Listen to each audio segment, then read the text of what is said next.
ഇന്ന് നമുക്ക് നല്ലൊരു അടിപൊളി ബിരിയാണി ഉണ്ടാക്കിയാലോ. അതിൽ ഇറച്ചിയോ മീനോ മുട്ട ഒന്നും വേണ്ട ട്ടാ. നല്ല ടേസ്റ്റാണ്. ഇത് ബിരിയാണീൻ്റെ പ്ലെയിൻ റൈസാണ്.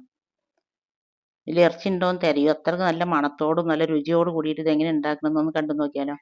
അപ്പോൾ നിങ്ങൾ വീഡിയോ ഒന്ന് മുഴുവനായിട്ട് സ്കിപ്പ് ചെയ്യാതെ ഒന്ന് കാണുക. എന്നിട്ട് നിങ്ങൾക്ക് വീഡിയോ ഇഷ്ടമായ എല്ലാവരും ഒന്ന് വീഡിയോക്ക് ലൈക്ക് ചെയ്യാനൊന്നും മറന്നു പോകരുത്. ഇതെങ്ങനെ ഉണ്ടാക്കണമെന്ന് കണ്ടു നോക്കിയാലോ. Welcome back to our channel. നമ്മുടെ പുതിയൊരു വീഡിയോയിലേക്ക് എൻ്റെ എല്ലാ കൂട്ടുകാർക്കും സ്വാഗതം.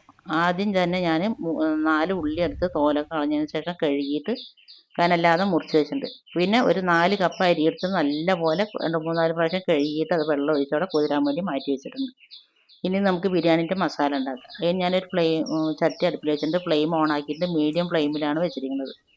അതിലേക്ക് 1/2 കപ്പ് ഓയിൽ ഒഴിച്ചിട്ടുണ്ട്. 2 ടേബിൾ സ്പൂൺ നെയ്യ് ഒഴിച്ചിട്ടുണ്ട്. അത് നല്ലപോലെ ചൂടായതിന് ശേഷം ഒരു തുണ്ട് പട്ട, ഒരു തക്കോലം, ഒരു തുണ്ട് ബേ ലീഫ് ചെറുതാണെങ്കിൽ ഒന്ന് ഇടുക. അത് വലുതാണ്, അപ്പോൾ ഞാനൊരു തുണ്ട് ഇട്ടിട്ടുണ്ട്. പിന്നെ അതിലേക്ക് 4 ഗ്രാം ഏലക്കായ്, വലിയ ഏലക്കായ ആണെങ്കിൽ 4 എണ്ണം ഇടുക. ഇത് ചെറുതായതുകൊണ്ട് 5, 6 ഇട്ടിട്ടുണ്ടായിരുന്നു.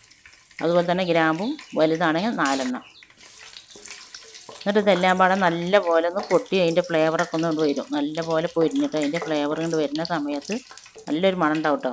ആ സമയത്ത് നമുക്ക് ഇതിലേക്ക് നമ്മൾ അരിഞ്ഞ് വെച്ച ഉള്ളി ഇടുക.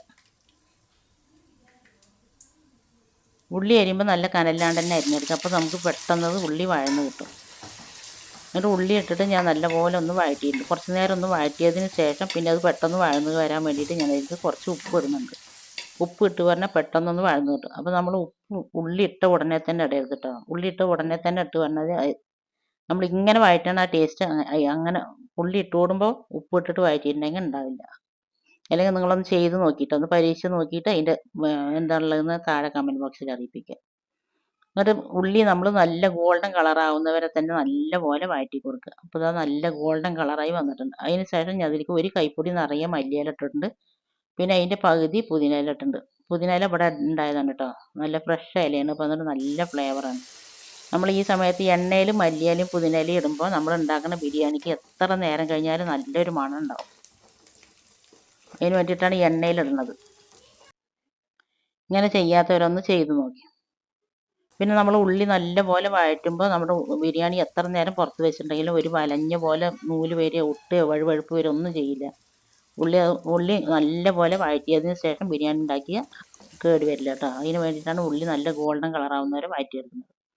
പിന്നെ അതൊക്കെ രണ്ടും നല്ലപോലെ വഴന്നതിന് ശേഷം 3 ടേബിൾ സ്പൂൺ ഇഞ്ചി വെളുത്തുള്ളി അരച്ച പേസ്റ്റാണ് ഞാൻ ഇട്ട് കൊടുത്തിരിക്കുന്നത്.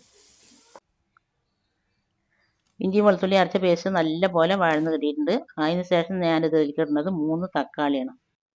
തക്കാളി ഇതുപോലെ തന്നെ പൊടി പൊടിയായി അരിഞ്ഞിട്ടാണ് ഞാൻ ഇട്ടിരിക്കുന്നത്. പെട്ടെന്ന് വഴന്ന് കിട്ടാൻ വേണ്ടിയിട്ടാണ്. നിങ്ങൾക്ക് എങ്ങനെ നീളത്തിലിടണമെങ്കിൽ നീളത്തിലിടാം.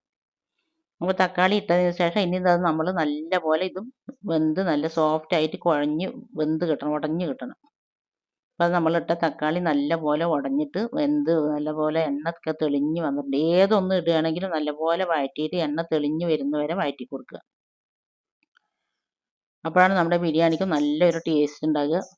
പിന്നെ അതിലേക്ക് കുറച്ച് പൊടികൾ ഇടണം. അതിന് ഞാൻ ആദ്യം ഇടുന്നത് 2 ടേബിൾ സ്പൂൺ മുളക് പൊടിയാണ്. ടേബിൾ സ്പൂൺ അല്ല കേട്ടോ, ടീസ്പൂണ്. മുളക് പൊടി എണ്ണയിലിടുമ്പോൾ നമ്മളുടെ ബിരിയാണിക്ക് നല്ലൊരു കളർ ഉണ്ടാവും. പിന്നെ നമ്മൾ അതിലേക്ക് വേറെ ഒരു കളറും ചേർത്തേണ്ട ആവശ്യമില്ല. ഇത് എരിവുള്ള മുളക് പൊടി തന്നെയാണ്. പിന്നെ നമ്മൾ പച്ചക്കറിയൊക്കെ ഇടുന്നുണ്ടല്ലോ, അപ്പോൾ അതിനനുസരിച്ചിട്ട് വേണം എരിവിടാൻ വേണ്ടിയിട്ട്. അതിനൊക്കെ വേണ്ടിയിട്ടുള്ള പോലെ എരിവിടുക. അതാണ് ഞാൻ 2 ടീസ്പൂൺ ഇട്ടത്. പിന്നെ അതിലേക്ക് ഞാൻ 1 ടീസ്പൂൺ മല്ലിപ്പൊടിയും 1 ടീസ്പൂൺ ഗരം മസാലയും 1/2 ടീസ്പൂൺ മഞ്ഞൾപ്പൊടി ഇട്ടിട്ടുണ്ട്. പിന്നെ നമ്മളിട്ട പൊടികളുടെ പച്ചമണം പോകുന്ന വരെ നല്ലപോലെ വഴറ്റി കൊടുക്കുക. നിങ്ങൾ ഏതൊന്നും ഇടുകയാണെങ്കിലും നല്ലപോലെ വഴറ്റി കൊടുക്കുക. ഞാനിത് വീഡിയോയിൽ ഒരുപാടൊന്നും വഴറ്റണത് കാണിക്കുന്നില്ല. നമ്മളപ്പോൾ ഒരു വീഡിയോ ഒരുപാട് ലെങ്ത് ആകുള്ളൂ. അപ്പോൾ അതെല്ലാം നല്ലപോലെ വഴറ്റിയെടുത്തിട്ടുണ്ട്. അതിന് ശേഷം ഞാനതിലേക്ക് ഒരു മീഡിയം സൈസ് 2 ക്യാരറ്റ് എടുത്തിട്ട് ഇതാ നീളത്തിലാണ് അരിഞ്ഞിരിക്കുന്നത്. പിന്നെ അതുപോലെ തന്നെ ഒരു 100 ഗ്രാമിൻ്റെ അടുത്തുണ്ടാവും കേട്ടോ ബീൻസ്. അതും ഇതുപോലെ തന്നെ നല്ലപോലെ 2 കഴുകി വൃത്തിയാക്കിയതിന് ശേഷം അരിഞ്ഞെടുത്തിട്ടുണ്ട്. എന്നിട്ട് നമ്മൾ ഇതിൻ്റെ പച്ചമണം പോകുന്നവരെ ഈ മസാല ഇട്ടിട്ട് നല്ലപോലെ ഒന്ന് വഴറ്റി കൊടുക്കും. 2, 3, 4 മിനിറ്റ് നല്ലപോലെ വഴറ്റി കൊടുക്കണം. നമ്മൾ ചിക്കനൊക്കെ ഇട്ടിട്ട് വഴറ്റില്ലേ, അതുപോലെ തന്നെ നല്ലപോലെ വഴറ്റി കൊടുക്കുക. അപ്പോൾ ഈ ക്യാരറ്റിൻ്റെയും ബീൻസിൻ്റെയും ഒക്കെ പച്ചമണം ഒന്നും പോയി കിട്ടും. അതിനുശേഷം ഞാനിതിലേക്ക് 2 മീഡിയം സൈസ് ഉരുളക്കിഴങ്ങ് ഇടുന്നത്. നിങ്ങൾ വലുതാണെങ്കിൽ 1 ഇട്ടാൽ മതി. ഉരുളക്കിഴങ്ങ് വേണം നിർബന്ധമൊന്നുമില്ല. അതിൽ ഏത് പച്ചക്കറിയാണ് നിങ്ങളുടെ അടുത്തുള്ളത് ഉള്ളതിട്ടിട്ട് ഇതേപോലെ വെക്കാം കേട്ടോ. ഇപ്പോൾ അതെല്ലാം ഉണ്ടെങ്കിലേ വെക്കാൻ പറ്റുമെന്നൊന്നുമില്ല. ഞാൻ ഉരുളക്കിഴങ്ങ് ഇട്ടിട്ട് നല്ലപോലെ ഒന്ന് വഴറ്റിയെടുക്കും. പച്ച ഉരുളക്കിഴങ്ങ് തന്നെയാണ്, വേവിച്ചിട്ടൊന്നുമില്ല. ഇതിലേക്ക് ഇടുന്ന പച്ചക്കറിയൊക്കെ അവനാൻ്റെ ഇഷ്ടം പോലെ എടുക്കുക കേട്ടോ. അപ്പോൾ അതൊക്കെ നല്ലപോലെ ഇട്ട് വഴറ്റി അതിൻ്റെയൊക്കെ എണ്ണ തെളിഞ്ഞ് വന്നതിന് ശേഷം ഞാനിതിലേക്ക് സാധാ ഗ്രീൻ പീസാണിത്. നിങ്ങളുടെ അടുത്ത് ഫ്രോസൺ ഗ്രീൻ പീസ് ആണെങ്കിൽ നിങ്ങൾക്ക് നേരിട്ട് ഇട്ട് കൊടുക്കുക. അത് ഞാൻ സാധാ ഗ്രീൻ പീസ് വെള്ളത്തിലിട്ട് കുതിർത്തിയതിന് ശേഷം കുക്കറിലിട്ട് ഒരു വിസിലടുപ്പിച്ചിട്ട് വേവിച്ചതാണത്. അത് ഇട്ട് കൊടുത്തിട്ട് നല്ല പോലെ ഇളക്കി. ഇപ്പോൾ ഇതെല്ലാം അത് നല്ല പോലെ വഴന്ന് വന്നിട്ടുണ്ട്. അതിന് ശേഷം ഞാൻ അതിലേക്ക് ഒരു 1/2 കപ്പ് തൈര് ഒഴിക്കുന്നുണ്ട്. നമ്മൾ തൈര് ഒഴിച്ചാൽ പെട്ടെന്ന് തന്നെ അത് മിക്സാക്കി കൊടുക്കട്ടെ, അല്ലെങ്കിൽ തൈര് പിരിഞ്ഞു പോകും. ഇത് നമുക്കൊരു നല്ല ക്രീമി ടെക്സ്ചറിൽ കിട്ടണം. അപ്പോൾ നമ്മുടെ ബിരിയാണിക്ക് നല്ലൊരു കൊഴുപ്പുണ്ടാവും, നല്ലൊരു ടേസ്റ്റും ഉണ്ടാവും. ഇതുപോലെയൊക്കെ ഒന്ന് ചെയ്യുക. അതൊക്കെ ബിരിയാണിക്ക് ടേസ്റ്റ് കൂടാനുള്ള ഓരോരോ ടിപ്പുകളാണ്. നിങ്ങളതുപോലെയൊക്കെ ഒന്ന് ചെയ്ത് നോക്കി. എന്നിട്ട് ഇതുപോലെയൊക്കെ നല്ല പോലെ വഴറ്റി ഒക്കെ എണ്ണ തെളിഞ്ഞ് വരുന്ന വരെ നമ്മൾ തൈരും ഇളക്കി കൊടുക്കണം. അതിന് ശേഷം നിങ്ങൾക്ക് ഇഷ്ടമുണ്ടെങ്കിൽ ഓപ്ഷണലാണ്, ഒന്നുമില്ല ഒരു വെജിറ്റബിൾ മാത്രം ഉപയോഗിക്കുന്നവരാണെങ്കിൽ വെജിറ്റബിളിൻ്റെ ക്യൂബ് ഇടാം. ഇല്ല നിങ്ങൾ ചിക്കൻ ഉപയോഗിക്കുന്നവരാണ്, ചിക്കനും ഒക്കെ കഴിക്കുന്നവരാണെങ്കിൽ ഒരു ചിക്കൻ ക്യൂബ് ഇടാം. അത് ഓപ്ഷണലാണ്, വേണമെങ്കിൽ ഇട്ടാൽ മതി. അത് ഇട്ടില്ലെങ്കിൽ നല്ല ടേസ്റ്റ് ഉണ്ടാവും. ഞാനൊരു ക്യൂബ് ഇട്ടിട്ട് നല്ലപോലെ ഒന്ന് വഴറ്റിയെടുത്തിട്ടുണ്ട്. അതിന് ശേഷം പിന്നെ നമ്മൾക്ക് ഇതിലേക്ക് വെള്ളം എടുക്കുക. അതിന് 4 കപ്പ് അരിയാണ് ഞാൻ കഴുകി വെള്ളം പാരാൻ വേണ്ടി വെച്ചിരുന്നത്. അതിലേക്ക് 6 കപ്പ് വെള്ളം എടുത്തിട്ടുണ്ട്. 1 കപ്പ് അരിക്ക് 1.5 കപ്പ് വെള്ളം. ഇത് ജീരകശാല അരി ആണ്, കൈമ റൈസ് എന്നൊക്കെ പറയുന്നത്, ജീരകശാല എന്നൊക്കെ പറയുന്നത് അതാണ്. 4 കപ്പ് ഞാൻ അരി എടുത്തു, 1 കിലോന് അരി. ഇതിങ്ങനെ ഇതിൽ പറഞ്ഞാലും ഇനി കമൻറ്റിൽ വന്നിട്ട് ചോദിക്കുക ഏതരിയാണ്. അതിനാണ് പ്രത്യേകിച്ച് പറയുന്നത് ജീരകശാല അരിയാണ്. പിന്നെ നമ്മൾ ചോറിന് ആവശ്യമായിട്ടുള്ള ഉപ്പ് ഇട്ടിട്ടുണ്ട്. ഉപ്പ് ഇട്ടതിന് ശേഷം നല്ലപോലെ ഒന്ന് ഇളക്കി കൊടുത്തിട്ട് ഇനി ഇതൊന്ന് അടച്ച് വെച്ചിട്ട് നമുക്കൊന്ന് തിളപ്പിച്ചെടുക്കാം. ഇനി നമുക്കത് ഹൈ ഫ്ലെയിമിൽ വെക്കാം. എത്ര നേരം മീഡിയം ഫ്ലെയിമിലായിരുന്നു. അത് വെള്ളം തിളയ്ക്കുന്ന സമയം കൊണ്ട് നമ്മളിത് അരിയൊക്കെ കഴുകി വാര വെച്ചിട്ടുണ്ട്. വെള്ളമൊക്കെ നല്ലപോലെ വാർന്ന് കിട്ടട്ടെ. ഇതാ വെള്ളമൊക്കെ നല്ലപോലെ തിളച്ചിട്ടുണ്ട്. തിളച്ചതിന് ശേഷം ഇതിൽ ഉപ്പുണ്ടോ എന്ന് ചെക്ക് ചെയ്യുക. നമ്മൾ പച്ചക്കറിയൊക്കെ ഇട്ടതാണ്, അപ്പോൾ അതുകൊണ്ട് ഉപ്പില്ലെങ്കിൽ ഉപ്പ് ഇട്ട് കൊടുക്കുക. ഞാനത് കുറച്ച് ഉപ്പിട്ട് കൊടുത്തിട്ടുണ്ട്. ഉപ്പ് കമ്മിയായിരുന്നു. പിന്നെ അതിലേക്ക് ഞാൻ ഒരു നാരങ്ങൻ്റെ നീര് ഒഴിച്ച് കൊടുക്കുന്നുണ്ട്. നാരങ്ങ നീരൊക്കെ ഒഴിക്കുമ്പോൾ നിങ്ങൾ നോക്കിയിട്ട് ഒഴിക്കുക കേട്ടോ. പുളി നോക്കിയിട്ട് ഒഴിക്കുക, അല്ലെങ്കിൽ ഒരുപാട് പുളിപ്പാവുള്ളൂ. ഇതെല്ലാം എടുത്ത് നല്ലപോലെ ഇളക്കി കൊടുക്കുക.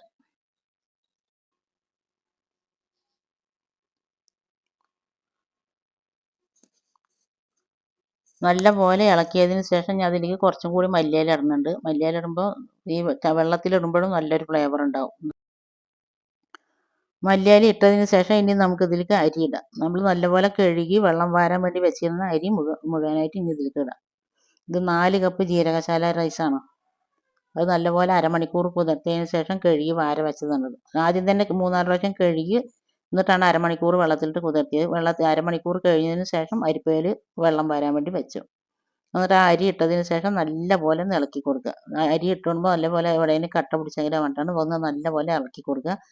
അത് ഇതേപോലെ മരത്തിൻ്റെ തവി അല്ലെങ്കിൽ ഒരു പരന്നൊരു തവിയും കൊണ്ട് ഇറക്കി കൊടുക്കുക കേട്ടോ, അല്ലെങ്കിൽ പൊടിഞ്ഞു പോകും അരി.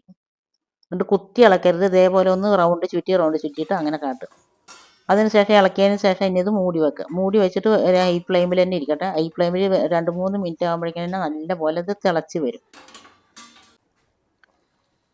ഇപ്പോൾ അത് 2-3 മിനിറ്റായി. നമ്മുടെ അരിയൊക്കെ നല്ലപോലെ തിളച്ച് വന്നിട്ടുണ്ട്. തിളച്ച് വന്നതിന് ശേഷം ഞാൻ തുറന്നിട്ട് അരി കൂടെ ഇങ്ങനെ ആവി പോണത് കാണും കേട്ടോ, അപ്പോഴാണ് തിളച്ചതെന്ന് അറിയാം. നല്ലപോലെ ഒന്ന് തുറന്ന് ഇളക്കിയതിന് ശേഷം ഇനി ഒന്നും കൂടി ഒന്ന് മൂടി വെക്കുന്നുണ്ട്. ഇനി നമ്മൾ മൂടി വെക്കുമ്പോൾ ഇത്ര നേരം ഹൈ ഫ്ലെയിമിലല്ലായിരുന്നു, ഇനി നമ്മൾ മൂടി വെക്കുമ്പോൾ മീഡിയം ടു ലോ ഫ്ലെയിമിൽ ആക്കി വയ്ക്കുക. ലോ ഫ്ലെയിമിലാക്കി വെച്ചാലാണ് നമ്മുടെ അരി വെന്ത് കിട്ടുള്ളൂ. ഹൈ ഫ്ലെയിമിലാക്കി വെച്ചാൽ പെട്ടെന്ന് വെള്ളം പറ്റും, പക്ഷേ അരി വെന്ത് കിട്ടില്ല. അപ്പോൾ അതുകൊണ്ട് ലോ ഫ്ലെയിമിലിട്ടിട്ട് ഇനി കുക്ക് ചെയ്യണത്. ഇനി ലോ ഫ്ലെയിമിലിട്ട് ഒരു 3-4 മിനിറ്റ് കഴിഞ്ഞതിന് ശേഷം ഞാൻ തുറന്നിട്ടുണ്ട്. തുറന്നപ്പോൾ ഇതാ വെള്ളമൊക്കെ നല്ലപോലെ ഒന്ന് പകുതി മുക്കാലും വറ്റിയിട്ടുണ്ട്. അതിന് ശേഷം നമ്മുടെ അരിയൊക്കെ മേലേക്ക് വരുന്നുണ്ട്. അപ്പോൾ ഞാൻ തുറന്നിട്ട് ഇത് വീഡിയോയിൽ കാണിക്കും പോലെ നിങ്ങൾ ചെയ്താൽ മതി കേട്ടോ. മേലത്തെ അരി അടിയിലേക്കാക്കുക, അടിയിലത്തെ അരി മേലേക്കാക്കുക. അങ്ങനെ മറിച്ചിട്ട് ഇളക്കിയാൽ മതി. അപ്പോൾ നമ്മുടെ മേലെ വേകാണ്ട് കിടക്കുന്ന അരിയൊക്കെ അടിയിലേക്ക് പോയിട്ട് പറഞ്ഞാൽ അത് വെന്ത് കിട്ടിക്കോളും. അതിന് ശേഷം നല്ലപോലെ ഒന്ന് സെറ്റാക്കി കൊടുക്കുക. അതിന് ശേഷം ഞാൻ അതിലേക്ക് 1 ടേബിൾ സ്പൂൺ നെയ്യ് ഒഴിക്കുന്നുണ്ട്. നെയ്യും എണ്ണയൊക്കെ നിങ്ങളുടെ ഇഷ്ടത്തിനനുസരിച്ചിട്ട് വേണമെങ്കിൽ കൂട്ടുക അല്ലെങ്കിൽ കുറയ്ക്കുകയോ ഒക്കെ ചെയ്യുക. അത്ര ഒഴിക്കണം എന്ന് നിർബന്ധമില്ല. കൂടുതൽ ഒഴിക്കണവർക്ക് കൂടുതൽ ഒഴിക്കുക. നമ്മൾ പച്ചക്കറിൻ്റെ ബിരിയാണി ഉണ്ടാക്കുന്നത്, ഇറച്ചിയൊക്കെ ഉണ്ട് പറഞ്ഞാൽ അതിൻ്റെ നെയ്പ്പൊക്കെ ഉണ്ടാവും. ഇതിലിപ്പോൾ ഒരു നെയ്പ്പൊന്നുമില്ല. അപ്പോൾ കുറച്ച് എണ്ണയും നെയ്യൊക്കെ ഈ ബിരിയാണിക്ക് കുറച്ച് കൂടുതൽ വേണം. അപ്പോഴേ നല്ലൊരു ടേസ്റ്റൊക്കെ ഉണ്ടാവുള്ളൂ. ഇനിയിപ്പോൾ എണ്ണ ഉപയോഗിക്കാത്തവരാണെങ്കിൽ കുറവാക്കിയാലും കുഴപ്പമൊന്നുമില്ല കേട്ടോ. പിന്നെ അതാ നെയ്യൊക്കെ ഒഴിച്ചതിന് ശേഷം ഞാൻ മൂടി വെച്ച് ഇനി ഒരു 3 മിനിറ്റ് കഴിഞ്ഞതിന് ശേഷം ഞാൻ അത് തുറന്ന് മൊത്തം നമുക്ക് ഈ അരി വേകാനുള്ള സമയം ഒരു 10 മിനിറ്റ് ഉണ്ടെങ്കിൽ നമ്മുടെ ചോറ് ഫുള്ളായിട്ട് കുക്കായി കിട്ടും. ഒരു 3 മിനിറ്റും കൂടി കഴിഞ്ഞതിന് ശേഷം ഞാനിത് തുറന്നിട്ട് ആദ്യം ഇളക്കിയപ്പോൾ തന്നെ നമ്മൾ മറിച്ചിട്ട് ഇളക്കി കൊടുക്കുക. അപ്പോൾ നമ്മുടെ മേലത്തെ അരി അടിയിലേക്ക് പോകും, അടിയിലത്തെ ചോറ് മേലേക്ക് വരും. അതേപോലെ ഒന്ന് ഇളക്കിയതിന് ശേഷം ഇനി ഇതുപോലെ ഒന്ന് ലെവലാക്കി കൊടുക്കുക. ഈ നേരം നിങ്ങൾക്ക് ഈ റെസിപ്പി ഇഷ്ടമായി എന്നുണ്ടെങ്കിൽ നിങ്ങളുടെ ഫ്രണ്ട്സ് ആൻഡ് ഫാമിലി ഗ്രൂപ്പിലേക്ക് ഒന്ന് ഷെയർ ചെയ്ത് കൊടുക്കുക. ആദ്യമായിട്ട് നമ്മുടെ വീഡിയോ കാണുന്ന പുതിയ കൂട്ടുകാർ സബ്സ്ക്രൈബ് ചെയ്യാതെ കാണുന്നവരാണെങ്കിൽ ഒന്ന് സബ്സ്ക്രൈബ് ചെയ്ത് സപ്പോർട്ട് ചെയ്യുക. ഈ റെസിപ്പിനെ കുറിച്ച് എന്ത് സംശയങ്ങളുണ്ടെങ്കിലും നിങ്ങൾക്ക് താഴെ കമൻറ്റ് ബോക്സിൽ ചോദിക്കുക. നല്ല ടേസ്റ്റ് തന്നെയാണ് ഈ ചോറിന്. നമ്മൾ ഹോട്ടലിലൊക്കെ പോയിട്ട് പ്ലെയിൻ റൈസ് കഴിച്ചാൽ കിട്ടില്ല, അടിപൊളി ടേസ്റ്റ് അല്ലേ. അതുപോലത്തെ അതിനെക്കാട്ടും ടേസ്റ്റ് ഉണ്ട് കേട്ടോ. അത് നിങ്ങളൊന്ന് ഉണ്ടാക്കി നോക്കി. ഇനിയിപ്പോൾ അതെല്ലാം പാടെ ഞാൻ സെറ്റാക്കി വെച്ചതിന് ശേഷം മൂടി വെച്ചിട്ടുണ്ട്. മൂടി വെച്ച് ഇനി അത് ഞാൻ ഫ്ലെയിം ഓഫ് ആക്കിയിട്ടുണ്ട്. ഫ്ലെയിം ഓഫ് ആക്കിയതിന് ശേഷം ഇനി നമുക്ക് ഇതിലേക്ക് കുറച്ച് ഇത് വേണം ചെയ്താൽ പറ്റുക. ഞാൻ വീഡിയോ ഒക്കെ എടുക്കുന്നതല്ല, ഇപ്പോൾ തമ്പനയിലൊക്കെ ഒരു ചന്തം വേണ്ടേ പറഞ്ഞിട്ട് ഇടുകയാണ്. വീട്ടിലൊക്കെ ഉണ്ടാക്കുമ്പോൾ ആവശ്യമുണ്ടെങ്കിൽ മാത്രം ഇട്ടാൽ മതി. കുറച്ച് നെയ്യിൽ കുറച്ച് അണ്ടിപ്പരിപ്പ് ഒന്ന് വഴറ്റിയെടുത്തിട്ടുണ്ട്. ഇപ്പോൾ അണ്ടിപ്പരിപ്പ് ഇല്ല പറഞ്ഞിട്ട് ആരും ഉണ്ടാക്കാണ്ടിരിക്കേണ്ടത്, നിർബന്ധമുള്ള കാര്യമൊന്നുമല്ല. അണ്ടിപ്പരിപ്പ് ഒന്ന് ഇട്ടതിന് ശേഷം കുറച്ച് മല്ലിയിലയും കൂടി ഞാൻ ഇടുന്നുണ്ട്. മല്ലിയിലിൻ്റെ ഫ്ലേവറൊക്കെ ഇഷ്ടമുള്ളവർക്ക് വേണമെങ്കിൽ ഇട്ടാൽ മതി കേട്ടോ. അത് കഴിയുമ്പോഴാണ് നമുക്ക് നല്ലൊരു ഫ്ലേവർ, ഇറച്ചിട്ട പോലത്തെ ഒരു ഫ്ലേവറൊക്കെ ഉണ്ടാവും. കഴിക്കുമ്പോൾ നല്ലൊരു ടേസ്റ്റ് ഉണ്ടാവും. അതൊക്കെ ഇട്ടതിന് ശേഷം നല്ലപോലെ ഞാൻ ഒന്നും കൂടി ഇളക്കി കൊടുക്കുന്നുണ്ട്. ഇളക്കി കൊടുത്തതിന് ശേഷം ഇനി ഇത് നമ്മൾ ഒരു അരമണിക്കൂർ അങ്ങനെ വെക്കുന്നുണ്ട്. ഇനിയും തീയൊന്നും കത്തിക്കണില്ല. ചോറൊന്ന് ചൂടാറിയിട്ട് ഒരു മീഡിയം ചൂടിലേക്ക് എത്തുമ്പോഴാണ് ഇത് തുറക്കുള്ളൂ കേട്ടോ. ഒരു അരമണിക്കൂർ, ഒരു സമയം ഉണ്ടെങ്കിൽ ഒരു അരമണിക്കൂർ വെക്കുക, ഇല്ലെങ്കിൽ നിങ്ങൾക്ക് സമയത്തിനനുസരിച്ചിട്ട് വെക്കുക. ഒന്നും തുറന്നു വിടുമ്പോൾ നമ്മൾ പെട്ടെന്ന് വിളമ്പിയിട്ടുണ്ടെങ്കിൽ നമ്മുടെ ചോറിന് അത്ര വല്ലാത്ത ടേസ്റ്റ് അറിയില്ല. കുറച്ചൊന്ന് ചൂടാറിയിട്ട് അരി ഒന്ന് സെറ്റായിട്ട് വരുമ്പോഴാണ് നമ്മുടെ ചോറ് നല്ല ടേസ്റ്റും ഉണ്ടാവും. ഒന്നുമല്ലൊന്നും മുട്ടാണ്ട് നല്ല കൊലേനുണ്ടാവും. നമ്മൾ ചൂടോടൊക്കെ വിളമ്പിയിട്ടുണ്ടെങ്കിൽ ചോറൊന്നും ഒട്ടിയ പോലെ കുഴഞ്ഞ പോലെയൊക്കെ ഉണ്ടാവുള്ളൂ. ഇതൊക്കെ ഒന്ന് ശ്രദ്ധിച്ചാൽ മതി ബിരിയാണി വെക്കുമ്പോൾ. ഇതിപ്പോൾ ഞാൻ എല്ലാം നല്ലപോലെ ഇളക്കിയതിന് ശേഷം മൂടി വെച്ചിട്ടുണ്ട്. ഇനി ഇത് കുറച്ച് നേരം കഴിഞ്ഞിട്ടാണ് ഇപ്പോൾ ഇത് തുറക്കുന്നത് കേട്ടോ. അടിപൊളി ഫ്ലേവറായിരുന്നു ഇതൊന്നും കൂടി തുറക്കുമ്പോൾ. എൻ്റെ പൊന്നു, എന്തോ ഒരു ഫ്ലേവറാണ് അറിയാം. കഴിക്കാനും അതുപോലെ തന്നെ നല്ല ടേസ്റ്റ് ഉണ്ടാകും. കഴിച്ചവരൊക്കെ നല്ല ടേസ്റ്റ് ഉണ്ട് എന്ന് പറഞ്ഞ്. പച്ചക്കറിയൊക്കെ നിങ്ങളുടെ ഇഷ്ടത്തിന്, നിങ്ങളുടെ സൗകര്യത്തിനനുസരിച്ചിട്ട് ഏത് പച്ചക്കറി വേണമെങ്കിലും എടുക്കുക. അത് എങ്ങനെ അരിയേണ്ടതെന്ന് വെച്ചാൽ അതൊക്കെ നിങ്ങൾക്ക് ഇഷ്ടത്തിന് ചെയ്യുക. ഞാനിപ്പോൾ ഇതൊക്കെ ഒന്ന് നീളത്തിൽ അരിഞ്ഞെന്ന് മാത്രമേ ഉള്ളൂ. നിങ്ങൾക്ക് റൗണ്ടിൽ അരിയണമെങ്കിൽ റൗണ്ടിൽ അരിയുക. ഇത്ര നേരം എൻ്റെ വീഡിയോ കണ്ട് എന്നെ സപ്പോർട്ട് ചെയ്ത് എൻ്റെ എല്ലാ കൂട്ടുകാരനെ കൊണ്ട് ഒരുപാട് നന്ദി. തുടർന്ന് നിങ്ങളുടെ സപ്പോർട്ട് ഉണ്ടാകണം. ഇനി നല്ല നല്ല അടിപൊളി വീഡിയോ ആയിട്ട് വരുന്നവരെല്ലാവരെ കൊണ്ടും ഒരിക്കൽ കൂടി താങ്ക് യു. ഇതിൻ്റെ മുമ്പ് നമ്മളിട്ട ഒരുപാട് നല്ല നല്ല റെസിപ്പീസ് ഉണ്ട് കേട്ടോ. നാടൻ റെസിപ്പീസും ബിരിയാണീസും ഒക്കെ ഇട്ടിട്ടുണ്ട് ഞാൻ. അതിനൊക്കെ നിങ്ങൾ തന്ന സപ്പോർട്ടിനൊക്കെ ഒരുപാട് നന്ദി ഉണ്ടാവും. എല്ലാവരും വീഡിയോ കണ്ട് നല്ല ഫുൾ സപ്പോർട്ടായിരുന്നു. പെരുന്നാൾക്കൊക്കെ ഞാൻ വീഡിയോ ഇട്ടിട്ടുണ്ടെന്ന്, അതിൻ്റെ കഴിഞ്ഞിട്ട് ഞാൻ വീഡിയോ ഇട്ടിട്ടുണ്ട്. ഇതിനും അതുപോലെ സപ്പോർട്ട് ഉണ്ടാകും. നിങ്ങളുടെ ഫ്രണ്ട്സ് ആൻഡ് ഫാമിലി ഗ്രൂപ്പിലേക്ക് നിങ്ങളൊന്ന് ഷെയർ ചെയ്ത് കൊടുക്കട്ടോ. അപ്പോൾ നമ്മുടെ ഇട്ട പച്ചക്കറിയൊക്കെ നല്ല പോലെ വന്നിട്ടുണ്ട്. ഇനി ഇത് സെറ്റായത് ഇതിപ്പോൾ കുറച്ച് നേരം കൂടി കഴിഞ്ഞിട്ടാണ് ഇപ്പോൾ ഞാനത് വിളമ്പുന്നത് കേട്ടോ. അതുകൊണ്ട് ചോറ് കൊലേനുണ്ട്, ഒന്നും മുട്ടാതെ അടിപൊളിയായിട്ടുണ്ട്. കാണുമ്പോൾ തന്നെ അറിയില്ലേ, നല്ല ടേസ്റ്റും ഉണ്ട്. കാണുമ്പോൾ ഉള്ള അതേ ഭംഗിൻ്റെ അനുസരിച്ചിട്ട് നല്ല ടേസ്റ്റും ഉണ്ടായിരുന്നു.